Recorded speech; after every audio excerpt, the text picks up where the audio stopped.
We have a unique opportunity this morning.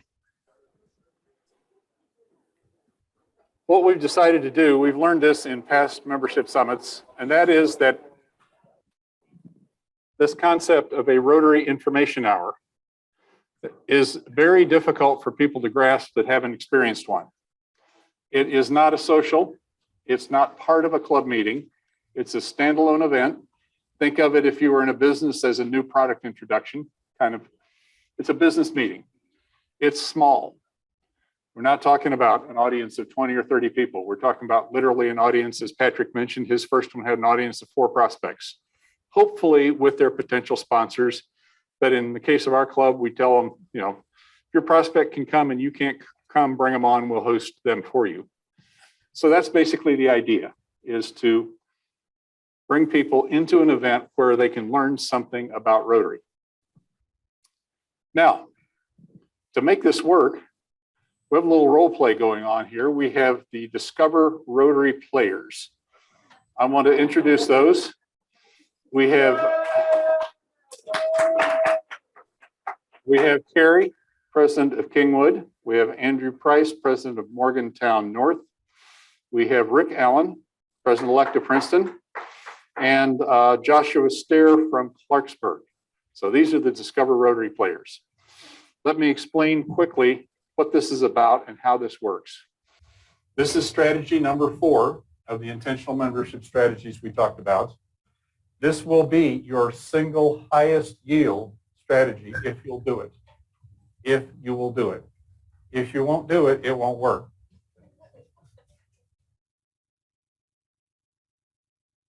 It also has a recipe. If you turn to page 13, you'll want to follow this as you see this unfold, because you'll see it go down by the numbers.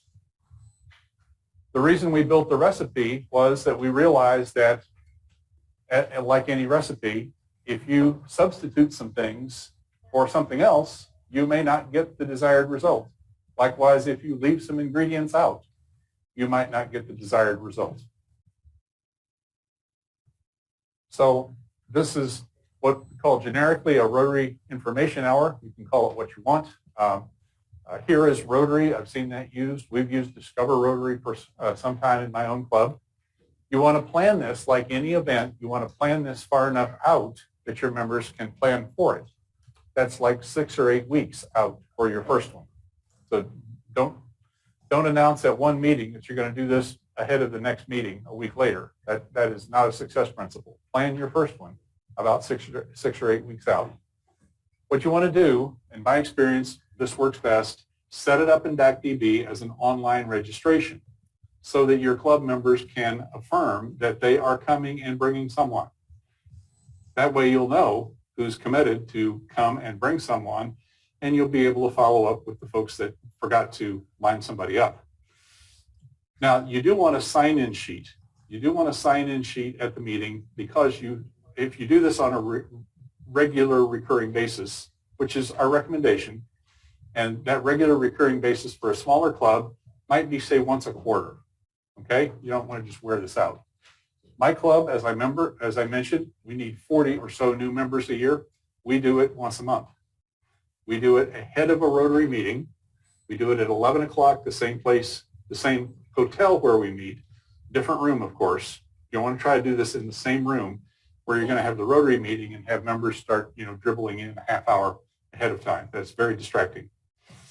What you do is a round of introductions, about 30 seconds apiece. You do then a 20-minute overview, thereabouts, of Rotary, well prepared, well presented. Lots of pictures and stories. Pictures and stories are the whole thing. And then, of course, you want to have some collateral. What I do is people come in the door, is hand them our club brochure, so they have something to look at. It's not just so awkward sitting around the table together. And I also hand out my Rotary business card. Okay? Now, they've gotten an email from me already. They know who I am, and they know how to contact me. But again, that's just one of those sort of hospitality things that's part of our culture, is business cards. Doesn't need to be a trifold glossy like this. A one-page Rotary Club fact sheet on an 8.5 by 11 sheet of white paper will work just fine. It's something, so People feel something's more real if they have something to walk away with. And then it's all about the follow-up. That's one of the reasons you want to enter these people into DAC-DB as potential members. As they register, or if you have walk-ins, you capture name, mobile phone number, and email address. That's all we need. First name, last name, mobile phone, email address. Okay, so what's already happened before this is we set up these events for online registration. We set them up for the whole year because we know we're going to do them on the fourth Thursday of every month at 11 a.m. If you're doing it, say, the first meeting of a quarter and doing it ahead of a meeting, that'll work. You don't have to do it ahead of a meeting. If you're a morning club, that's probably not too practical. My club's a lunch club. We do it at 11. We started this, however, doing it at a breakfast on a different day of the week and a different week than when we meet. We meet twice a month. You've promoted to your members Discover Rotary as the preferred way to introduce somebody to Rotary. Now, here's part of why this works. It's such an easy ask. I'm asking you not to tell the Rotary story. I'm not asking you to bring me a completed new member proposal form. I'm not asking you to bring me somebody who's committed to join or even says they might join. I'm asking you to bring me a prospect. Just bring me somebody that would be qualified, that would be, in your opinion, a great member of Rotary. We'll tell the story. We'll take care of the rest. That's a whole lot easier ask than bring me a new member proposal form all buttoned up and the person standing at the door ready to pay his dues. Then you send out some memory joggers by email to remind members that haven't yet signed up a prospect for the upcoming Discover Rotary online in DAC-DB. You're reminding your members that haven't done that yet, send it out with an event link, just like you got for this meeting, so they can put that new member right in the database. So the prospects have been invited. They've been confirmed and registered by the sponsor. They've been entered in DAC-DB as potential members. I send a reminder email via the DAC-DB mail to each of them a day or two ahead of the event. Remind you, here's where it is. It's 11 o'clock, et cetera. We're looking forward to seeing you. There are a couple of informational links in there. And then we also send the same reminder to sponsors. If you can attend, that'd be great, along with your prospect. So now I want to introduce our guest today, Sandy Olson. And Sandy is the Discover Rotary Evangelist of District 7770. She's probably the person that's done almost as many Discover Rotaries as I have in her career. For that, she was awarded Rotarian of the Year for the entire district of 7770. She is the incoming district membership chair starting in July. Sandy is a star at what she does. She has helped other districts, and she's helping us today by Zoom. So let me see if I can make Sandy a little bigger here. Okay. And we're ready to go. Very good. Thank you, Terry.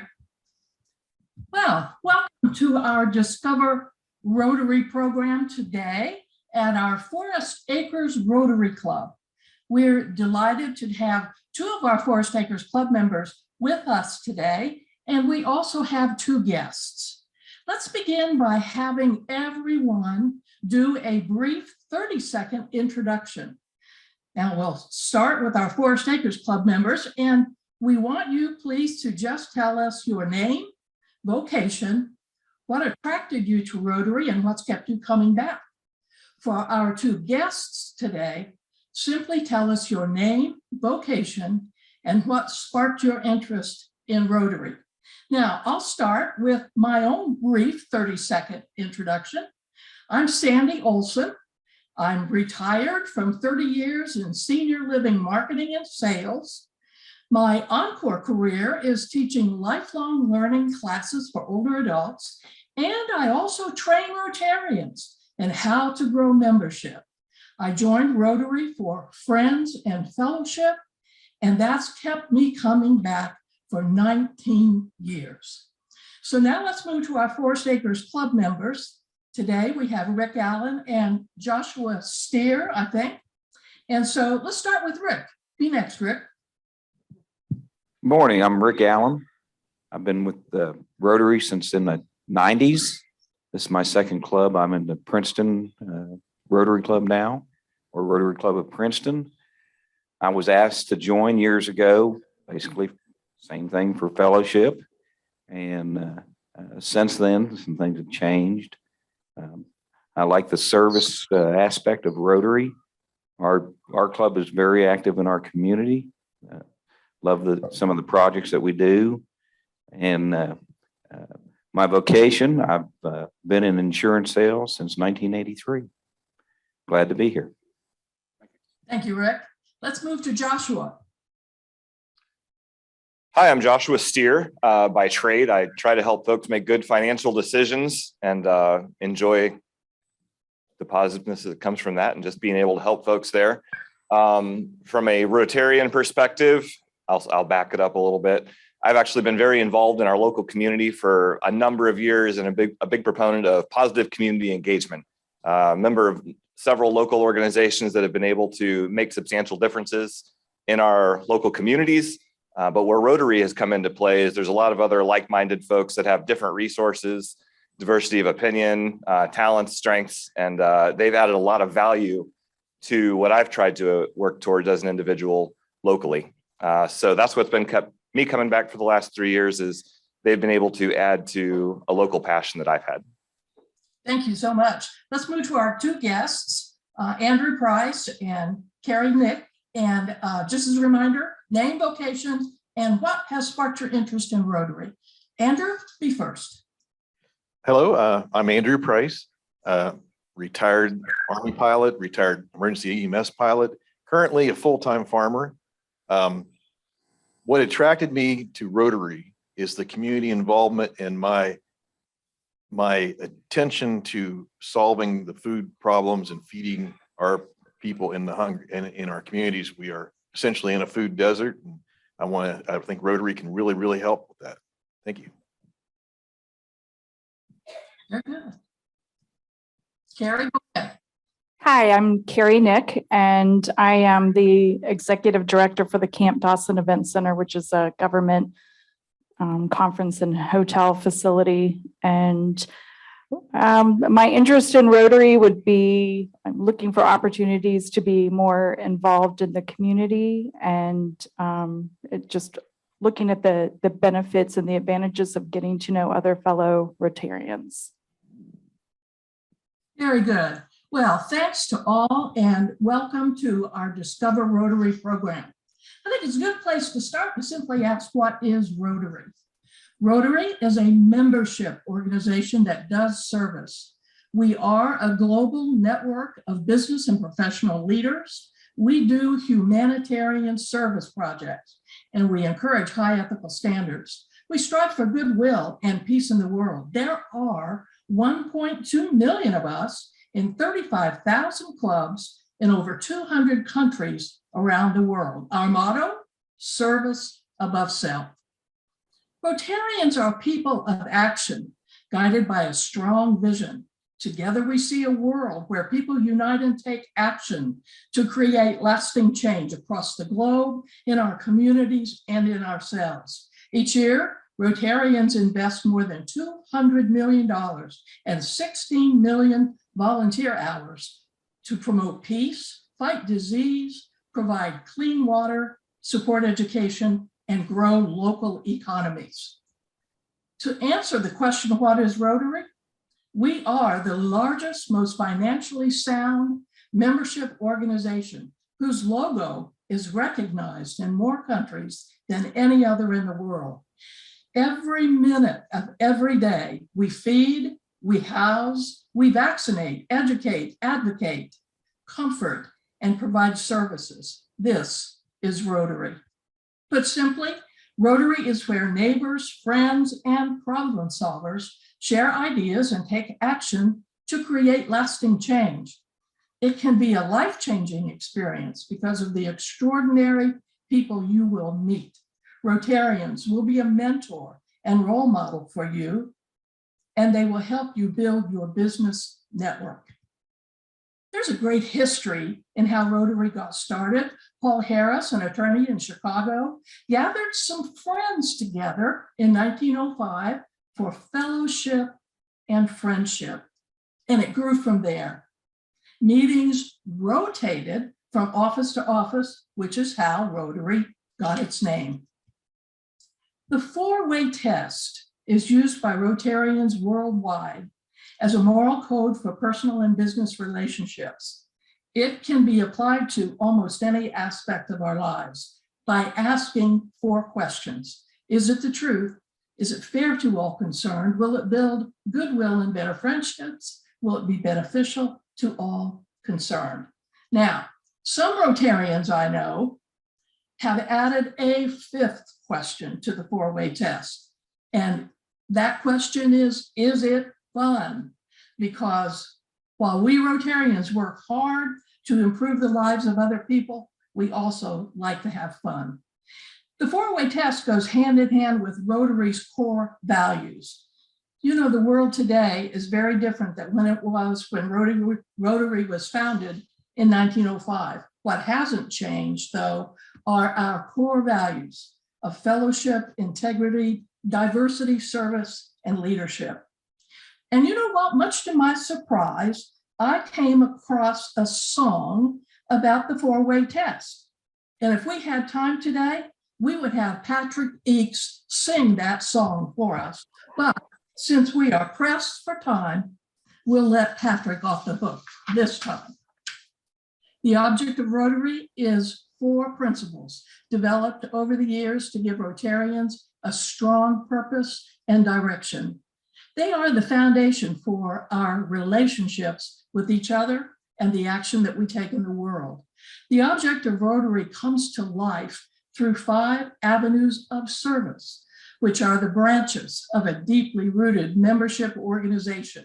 And they are club service, vocational service, community service, international, and youth service. 7 areas of focus help us build international relationships, improve lives, create a better world, support peace, and end polio forever. All critical humanitarian issues that Rotarians have been working on for many, many years.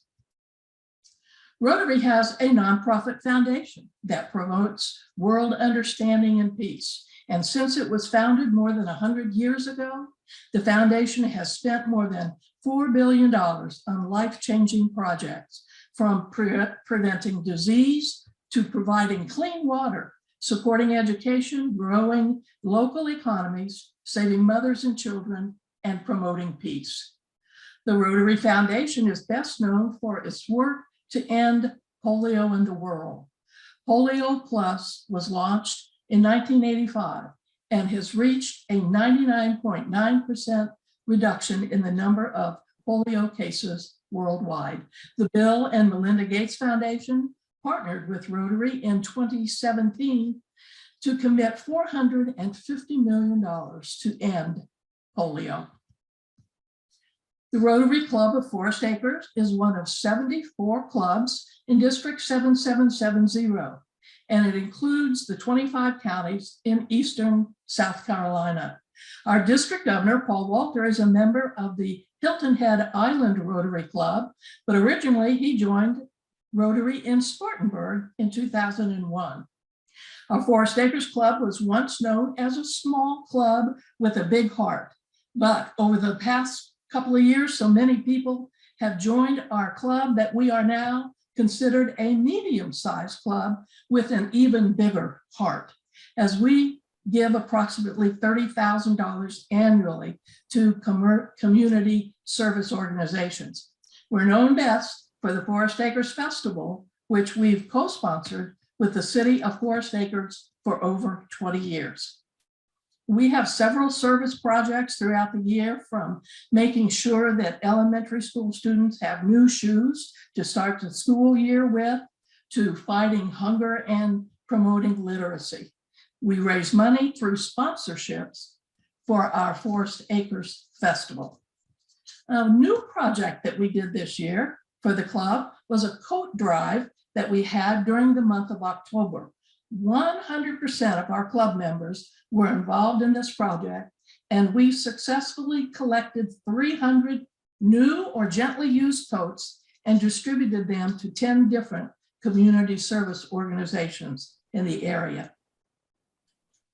Rotarians believe in developing the next generation of leaders. Our programs help young people build leadership skills, expand education, and learn the value of service. Young people may join Interact clubs for those aged 12 to 18 and Rotaract clubs for those 18 years of age and older. There are grants and scholarships available from youth exchange to Rotary Peace Fellowships. Forest Acres is now recognized as one of the most vibrant clubs in District 7770. Last year, we were honored as the district's Medium Club of the Year. We have fun. Our club meetings are great. We have excellent speakers. And while we work hard on our projects and fundraisers, we also know how to have fun.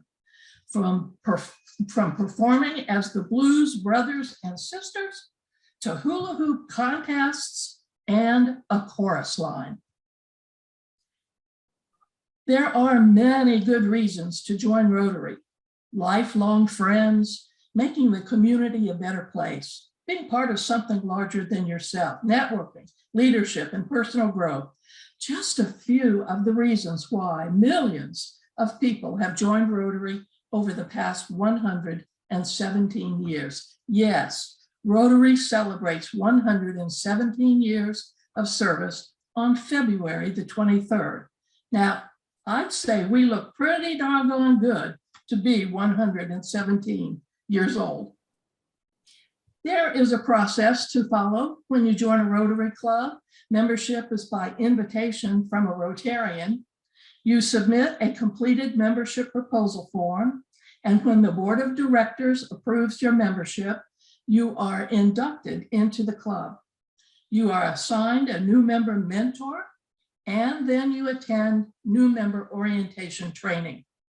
But most important of all, you become quickly involved in club activities and events, and eventually we encourage all new members to consider leadership positions in the club. It costs $175 quarterly to be a member of the Forest Acres Rotary Club, and that covers the cost of Rotary International and district dues. It covers a subscription to the Rotary magazine. It also covers club dues and our meal costs, since we are a weekly lunch club. Well, Paul Harris said it best when describing what it takes to be a Rotarian, when he said this: if you have the love of your fellow men in your heart, my friend, you are a potential Rotarian. Well, we've gone over a lot of information today about Rotary. Let's take a few minutes to answer any questions you might have. Is there anything about Rotary that resonated with you today, or that might have caught you by surprise? Any questions? Well, just to go back to, it's my sense that Rotary has a real part of the community is why I'm really attracted to it. I mean, I'm worried about worldwide too, but I'm really worried about those next door to me and my neighbors in church and whatnot. So like that's, so what, dealing with Rotary and what avenues do we have as far as involvement with Rotary International and whatever to try to get our names out and try to interact with the community? Absolutely. The first step, of course, is being actively involved in a local Rotary Club, participating in the projects, the fundraising events, and networking right within your own club. But then all those people in that club will be in a position to mentor you and to be a role model. and introduce you to their network of friends and colleagues. But let's also remember that there's a great big Rotary world out there beyond the club level. We encourage you to get involved in the district. You'll meet some amazing, talented people. There are many opportunities for involvement at our district level, and then the zone, and then Rotary International itself. The door is wide open for personal and professional development and growth. Other questions?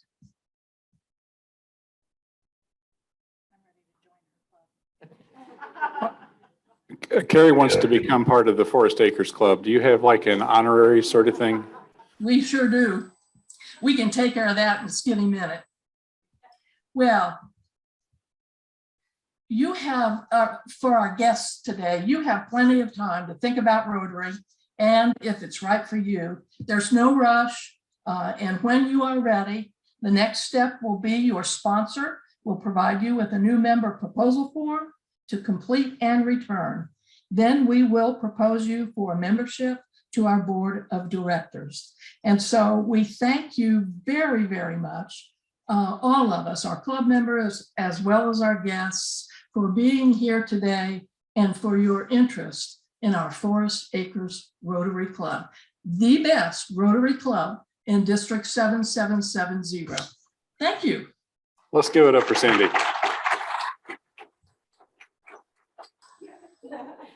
So what happens now? Sandy mentioned new member proposal forms. You want to have those on hand.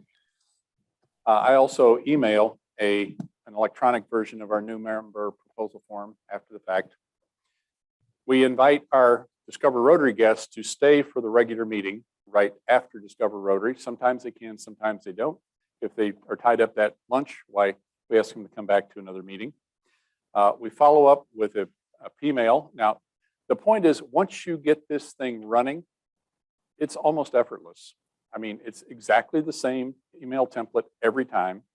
It's exactly the same. I just go into the back room where all the registered guests are, check them off, click one button, pull the template, send it out to them. It has all those attachments and so forth with them.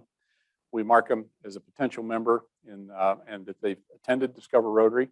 And then we email their sponsors as well, asking them to follow up. You know, check in with Carrie, see what her decision-making timeline looks like. Every 60 to 90 days, ping the sponsors, or I have found sponsors very lax at following up prospects. One of the things you don't want to do is have a great prospect and then squander that lead. So, and again, we're not talking about a huge number of people here. We're talking about, in this case, 2 prospects. So would it be hard for the membership chair to pick up a phone 3 or 4 weeks later, give one of them a call, check in with them, and then make notes again in DACDB as to what you heard and what that prospect's timetable is. So we're just looking for a yes or a no or a not now. Yes, no, or not now. If it's no, we stop bothering them. If it's not now, we put them in that marketing drip. So we put something about our Rotary Club in front of them about once a month. We don't just overwhelm them, not like Amazon. So the Summit Library is at 7545 Summit 22, following tinyurl.com. Any other questions about Rotary Information Hour or Discover Rotary, the how-to? You saw one happen here just the way it happens in real life with real prospects. Sean, are there clubs that would do this during a meeting? And the answer is no, we don't recommend trying to combine this somehow with a meeting. It's a separate standalone event. If you want to do it the same day, you do it ahead of the meeting and then adjourn to the regular meeting. Now, I thought where you were going was, are there clubs of the size that maybe they want to band together and do one of this, say, as an area? Yeah, that's done all the time. And we also have a couple of communities where we have a morning, evening, and lunch club, and they'll go together because, frankly, a breakfast prospect, a lunch prospect, and a evening prospect are 3 different people. So you can have a Discover Rotary collaborative, if you will, across all 3 of those clubs. I've seen that happen regularly. we have a recipe or procedure, okay? And they've already invented how to do all this. Don't try to reinvent a wheel. They've got the way to do it and it works, okay? Our tendency is always that I can do it better. You can't. This is what works. So just follow the recipe. Humor us, give it a try, and then you can adjust from there. As Patrick mentioned, the typical hit ratio, if they're really qualified prospects, meaning that, you know, we know in advance they can probably afford it. We know in advance that they have enough control over their schedule to make a Rotary meeting on occasion. Just some of those basic things. If they're, you know, somewhere up in their business organization where they have discretionary control of their time. Of those types of prospects brought to this type of event, 50% close rate is the norm. Patrick mentioned 50%. We've been doing this in my club for 15 years. And it's been about a 50% close rate. You don't have to sell Rotary. Any salesperson in the world would kill for a 50% close rate, right? What we have to do is tell people about it. We tell people about it. They say, I want to be part of that. Just like Carrie's ready to join Sandy's club. Do you think the number of meetings you have a month impacts membership? It's now basically, again, to be a Rotary club, you're only required now to meet twice a month. So you have some flexibility within your club about your schedule. Not every one of those has to be a meeting. Now, to your question about would you do this with a meeting? You might do this once a quarter instead of a meeting.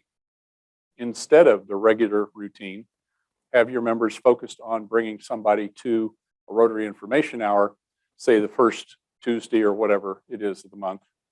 And yeah, you might want to re-examine, is your meeting frequency, your 4 to 5 meetings a month, is that getting in the way? Some clubs have dropped one of those to become a service project day instead of a regular club meeting day. Take some pressure off the program committee as well. Anybody else? We do have to move along here one. Sure. Kick it on. Hear me now? Okay, thank you. The one thing that we do as well is we have a number of clubs in Greensboro. So 2 of us combined together. We have a lunch club and a morning club, and we do these together. And it helps sometimes where you're only getting 3 or 4 people, being able to work with another club, particularly one that's not meeting at the same time. You bring more people in, and we both get members from the event. So it really, really works well. Consider combining. It's one option. And if I could, I just want to say one more thing. Sandy, it's Sean. How are you? Hey, I've been dying to say this all day. You're on mute. Rarely am I on mute. Sean, good to see you. How you doing, buddy? All right? I'm doing great. I hope you are. I am. For those who don't know, and I haven't committed them to my memory by all means, District 7770 is the district that includes Myrtle Beach. So now you know why Sandy's not here in person today. But I still want to thank you for taking some of your time over the weekend to be part of this. It was a very valuable experience, and I appreciate it, buddy. Thank you. Thank you so much. Thanks, Sandy. One more for Sandy. Yeah. Thank you. Thank you. And for the Discover Rotary players.